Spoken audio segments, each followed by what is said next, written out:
Hi, Lisa here with Dawn. We are still in our series, Fully Formed. This series is all about just taking action, being strong, working just to be our best version of ourselves, trusting ourselves, and really working to not just get so emotionally involved that we don't adapt to the situations where we could actually grow and work through and continue to thrive. So today, I love this topic. I love the series. And this episode is all about wholeness over image. Yeah. So talking about putting yourself out there in an authentic way, as opposed to the filters and partially showing up. What does it mean to you, Dawn? I think growth has really been important in this area for me because I was so worried as an owner of a company and as a trial lawyer to kind of put myself out there. Like I didn't really do any social media or anything like that for so long because I was so worried that my opponent would find something and use it, or that jurors would find it and think something of me. I just got so wrapped up in all of that worry that I feel like it stunted some growth for me because I was just so worried about what everybody thought. I didn't want anybody to know anything personal about me. And being personal and being kind of genuine and showing your vulnerabilities, that really makes you who you are. I mean, that makes you the professional that you are, the person that you are. It helps you get through situations. It helps people understand and believe in you more.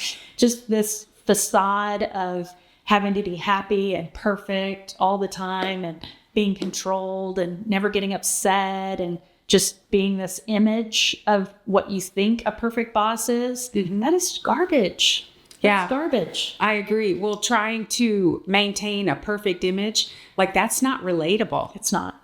And when you're not relatable, people are not going to connect with you. You're not going to thrive in the way that you could feel purpose that you're trying to fulfill and in service of others. Yeah. And what are we trying to do? Right. You and I are both in service of others. If you're in, and then to bring the best out in people, it's always so good to see somebody else that you admire let down and you know that they have a weakness. Like this person could never be sad or unhappy or miserable or have a bad day because look at them. They're just all perfect and happy all the time. And you just see them express something that is so whole and so real and so impactful in that moment. You're like, oh my gosh, everybody goes through these things. Everybody goes through hard times. Everybody goes through emotional moments. And seeing it happen just makes you understand yourself better and also that person better. I mean, especially if you're a leader in a company. Right. It's a very hard balance because you don't want anybody to think that you're weak. You don't want anybody to think that you don't have the answers because they're looking to you for guidance and leadership. So, it's a fine line. When do you show vulnerability? When do you show that you don't know all the answers? That, I think, is something that I'm still struggling with and I'm not fully formed in. Yeah, well, I agree because there's just a balance there where you still want to be the leader. You still want to convey that you are leading the company in the right direction, so you don't want to look like you're falling apart. However, if you stay in a place of never reaching any sort of connection, then you're just going to struggle. Like it's not effortless. Running a company, doing the work, doing the do, it's not effortless. And so it doesn't need to be made to look like an effortless thing. Right. There's times where we're vulnerable and that vulnerability can be used in a manner that just actually makes us feel more whole, makes us feel better. And it doesn't need to be a reflection or a definition of the company, or you don't have to be defined by that moment.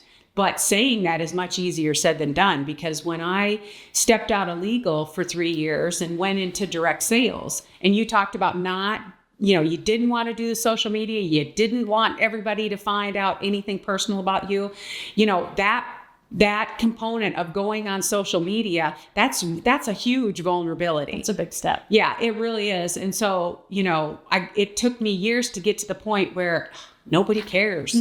They do not care. I know. Like, You always said, get over yourself. yeah, get over yourself. Nobody cares that much whether, your hair's sticking up or you didn't say or you stumbled. Actually, it is way more relatable to identify with somebody that when they see the journey, right? So I have my old videos from the very beginning. The very first time I went live on Facebook, I was sideways and didn't even know the whole time because I was so nervous. And, you would think I would delete that, right? Because you wouldn't want anybody to see it. But honestly, I keep it and I kept everything so that you could see my journey because everybody has to start somewhere. And people love to follow a journey. So if you are in a place where you feel like you need to project perfection, that's not as fun to follow as it is to follow somebody who is in a growth mode or making changes or reinvention. So hopefully that motivates somebody to make a change. Yeah, making a change is hard.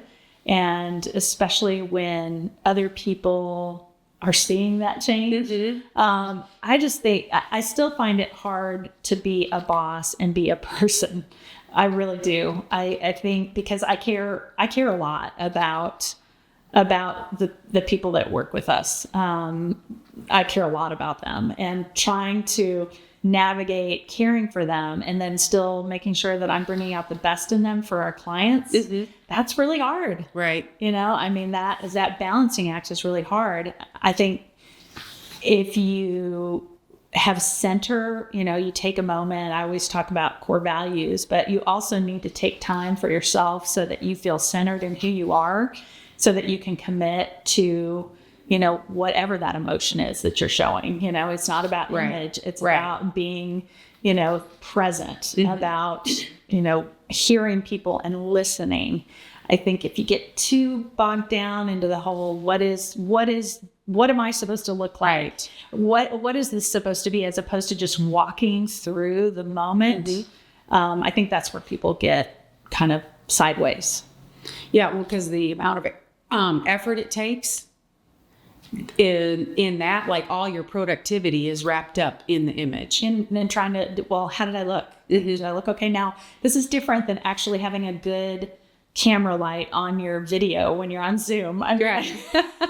I still feel like, take a moment to have good that's important. Yes. There's nothing wrong with that. I mean, that kind of image, I feel like you still should look your best when you can. But when it comes to those personal interactions and making sure that you're bringing out the best in everybody around you and you're showing your best, mm-hmm. as opposed to, I'm supposed to look like this. I don't know. How do you do it? You're online all the time and it seems so effortless to you. Well, it's so interesting because when I'm doing Instagram or Facebook and I have control of the lighting and all of that, and whether I use filters or I don't, I go back and forth, but I have control. And so that there's a sense of the satisfaction with that, because I don't even start it unless I'm like, not standing in front of a window, you know what I mean? Have the appropriate lighting as best as it can be. And then you come to a scenario like this where the lights are, I don't know why they're so much brighter, but this scenario is very different than just having your own phone and your camera. So that part was hard for me. Mm-hmm. The podcast part. Yeah, the podcast part was really hard for me because I'm just like, I'm not happy with how I look, but I don't even know. I've been doing social media for 10 years, pretty strong, 10 years. Wow. Yeah. January will start 10 years. So 10 years for that crappy Facebook video that I made. You repost it. Yeah. I will. It's painful. It's so painful. One of my, back to that. It was so funny because one of my husband's classmates was on, and, you know, I'm always smiling. Like, that's not something anybody ever has asked me to do, but I didn't, of course I didn't notice it at the time because I didn't notice it was sideways, but I went back and looked at the comments, and Tony was like, smile, Lisa, smile. Like, I didn't even look happy. I was just like, okay, Just trying to get through it. yeah, sideways, you know? So yes, I'll have to Please repost repost it. I will, because it's so fun. Yeah, and you know, I need to find it because just so y'all know, Facebook is not storing live videos. They're systematically, they've extended them for just a time period, but they're systematically deleting the live videos. Oh. Anything that was in the archive. So yes, I will do that because it's a keeper. But starting 10 years ago, this is one of the things that about 5 years in. So when you're building content, you're taking so many photos, so many videos, and it's like, nope, not good enough. You know, the image, it just doesn't look good enough.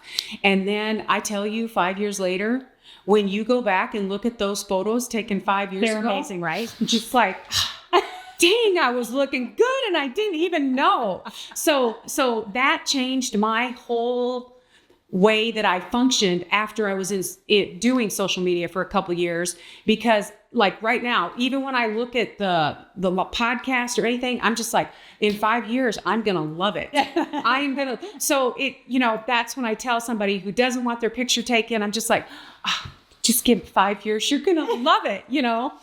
So it's really helped me to let go of the need for perfection. That just reminds me. So my grandmother, my grandmother lived with us she moved in with us when my daughter was born. So she lived with us from the time my daughter was born, like she was a week old, until she passed away when Gwen was 16.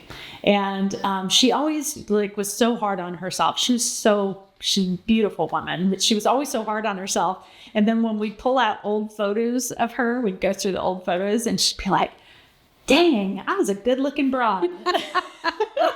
So that's what reminds me of that. I'm like, just gotta give it some time. You're so critical of yourself. You're At the moment. so worried about that image that, Yes. right there. But that's not what matters. It's like, what is the content? And we're not just talking about social media. I mean, what is your internal everything. content? What are you putting out in the world? It's finding wholeness, right? Exactly. Like when you can check the image component of it and get it off of your radar as being the driving force, like it's really truly amazing the things that present themselves in an honest and wholeness way, and it makes you feel so good. So much better. Yeah, it truly is. So as much as like, you definitely have to have good lighting. You know, we've come a long way in the Zoom days from the very beginning, but it really moves you to that next level. And that's what this whole topic is about, is like